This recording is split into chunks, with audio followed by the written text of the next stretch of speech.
আদম ছিল 120 হাত, তার পুরুষাঙ্গ ছিল 17.5 হাত। জোরে কন্না নাউযুবিল্লাহ। এরা কুলাঙ্গার। সেই আদমের বংশ আমাকে কেন 4 আঙ্গুল হয়ে গেল? আমি বলবো গানের স্টেজের মধ্যে কেউ যদি এই কথা বলে আর বাচ্চা রাখবেন সুরের বাচ্চারে। কিন্তু কিভাবে বললো বাবা আদম 120 হাত লম্বা, তার পুরুষ কিন্তু ছিল 17.5 হাত।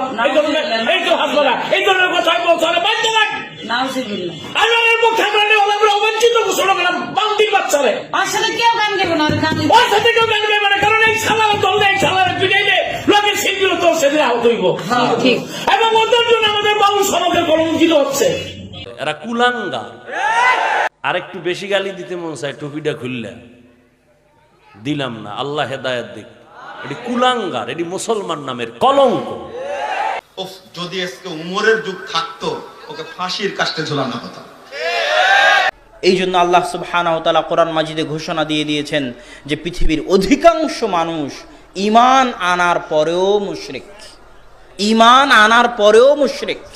আল্লাহর দাসত্বে যখন সরিষা সমপরিমাণ অংশীদার আপনি কাউকে দিবেন, শেয়ার দিবেন, ভাগ দিবেন, চুল সমপরিমাণ, তখন আপনি শিরক করলেন।